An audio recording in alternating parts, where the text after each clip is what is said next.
I think the best way to quantify Taylor Swift's impact on the economy is to look at a figure from the Washington Post. They estimate her impact this past year was $5.7 billion. That's the Taylor Swift effect.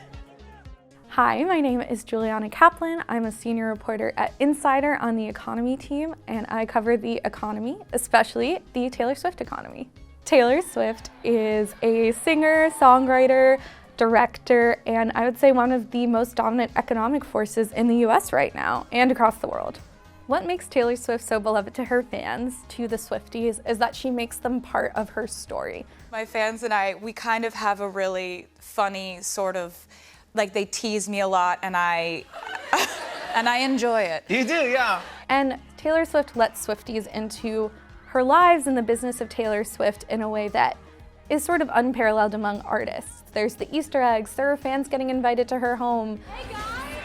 There's her Tumblr following where she would interact with fans directly. Swifties get sort of a different type of access to this musician and person they admire so much that is really rare.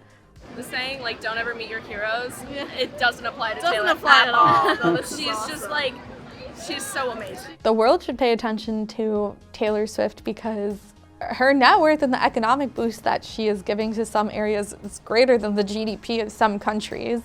Just economically, she's a huge powerhouse. The most abnormal thing about my life is having sort of crowds form everywhere you go. Almost everything that Taylor Swift touches turns to gold, and I think we've seen some really good recent examples. Taylor Swift is seen at an NFL game after being linked in some tabloids to Travis Kelce. This seems to confirm, and then we later get more confirmation, the news that they're dating, and we see this huge spike in interest in the NFL, in Travis Kelce. Viewership numbers are going up. You know, for years, the NFL, I think, has been trying to capture younger women, younger female audiences. Turns out all you needed was to get Taylor Swift in the stands. Taylor can stay around all she wants. I was seeing some people online talking about how they were going to start buying tickets to Chiefs games just to like maybe get a glimpse of her. And you know, anyone I think who is tuned into an NFL broadcast where Taylor Swift is there, you're gonna see a lot of Taylor. More people were searching for Travis Kelce when he was linked with Taylor Swift than when he won the Super Bowl. Romeo, take me somewhere we can be alone. Some people this spring and summer went on what they were calling Swiftcations.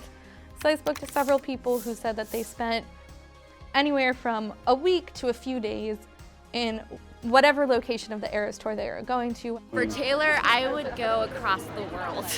Pretty much anywhere she went, people were spending a lot of money, but some concrete figures in Kansas City, where Taylor Swift is now spending a lot of time for a different reason. They saw a 47.8 million boost from direct spending.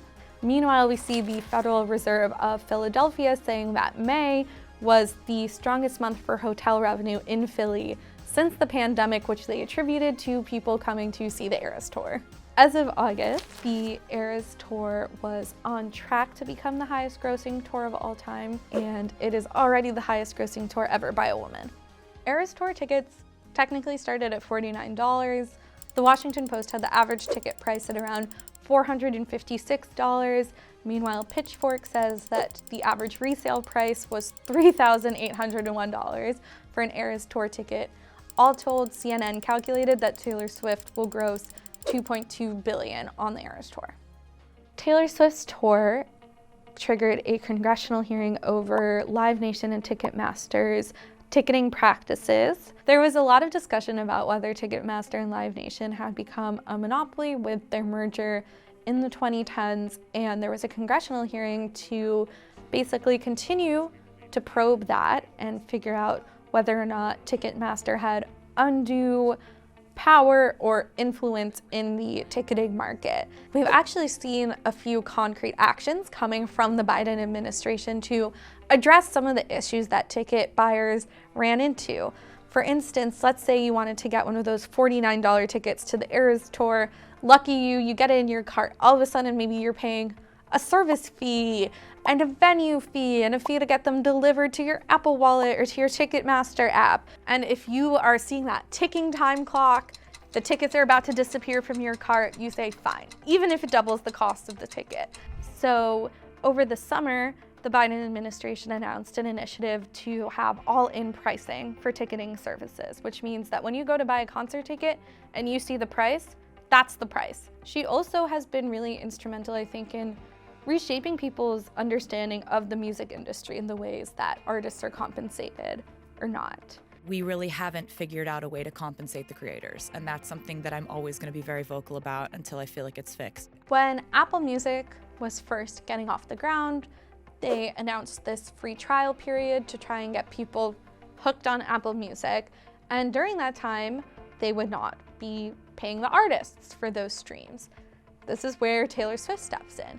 She wrote a letter to Apple saying that she was surprised and upset by this decision to not pay artists for somebody having access to their work. And in a very rare move, Apple decided to reverse it. And they did decide to start paying artists in 2015 under that free trial period. That actually helped reverse the tides in a lot of artists' outlook on Apple Music as well.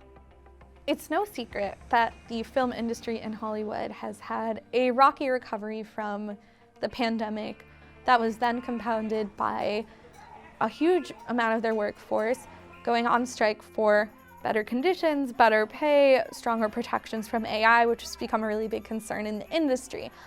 Then enter the Eras Tour film. The Eras Tour worldwide has grossed around $230 million. I think a really important point here too, and something that has not been discussed as much when it comes to the Eras Tour film, is Taylor Swift proactively went to SAG-AFTRA and got a waiver or interim agreement. That meant that she went to SAG, made sure she met all of their requirements, and was essentially given their permission to create the film in a way that meets the union's demands. And so we had an Eras Tour premiere, whereas a lot of movies are having premieres that do not have their stars. You got Taylor Swift on the red carpet. I also think we're going to see long-term impacts as well, even more money coming once it's available to be on streaming. We have Netflix, which hosts Miss Americana and the Reputation Stadium Tour. Then we see Disney Plus with the Folklore Long Pond sessions, and whichever one it ends up at, I'm sure that's going to be a huge deal. I do feel the need to explain what I'm doing because it's not normal. You may be wondering what's up with all of these Taylor's versions and these re-recordings. In essence, when Taylor Swift first started out, she was under an arrangement that is pretty common across the music industry where she did not own what's called the masters of her work. So that's essentially the copyright of the songs. Taylor Swift switched record labels to Republic Records, and Big Machine ended up getting sold along with Taylor Swift's masters, which she said she has tried to buy for herself, to music mega manager Scooter Braun. So to her, this felt like a huge betrayal that this original discography and the masters belonged to somebody who she really did not like. And so then she set out on re-recording so that she would own the masters and basically the ability to license out her songs, perform them as she wishes, and so on. People want to stream it. She has frequently broken streaming records. She has the top 6 songs on the Hot 200 currently from a re-recording. However, Taylor Swift has also spooked the music industry, and we've seen that some record companies are now reportedly asking their artists to sign contracts that instead of after 5 years or 7 years or after releasing a certain number of albums, they have the right and ability to re-record. Now they have to wait 20 to 30 years. Bloomberg has recently estimated that Taylor Swift is now a billionaire based in part on the strength of her music catalog, which again is a fairly rare thing, especially in the day and age of streaming. When 1989 came out, that was a huge album for her. That was her biggest album. That was her official foray into pop. And so far, Taylor has already outsold 1989 with 1989 Taylor's version. I think that we saw a much more serious look at the spending power of women with the Eras Tour, which also happened at the same time as the Renaissance Tour, which is also an incredibly huge tour. We saw the Barbie movie as well coming in this summer. And I think this is one of the first times that we've seen maybe that wholesale as an economy, we're taking it really, really seriously. I don't think there's any one reason that Taylor Swift is more financially successful than other pop stars. I think that there are a few overlapping reasons. We see a lot of different celebrities that are close to her caliber branching out. They're doing things like starting clothing brands, starting makeup brands, starting hair brands. She is not doing any of those things. She is singularly focused on the business of being Taylor Swift, or as Swifties call her, the music industry.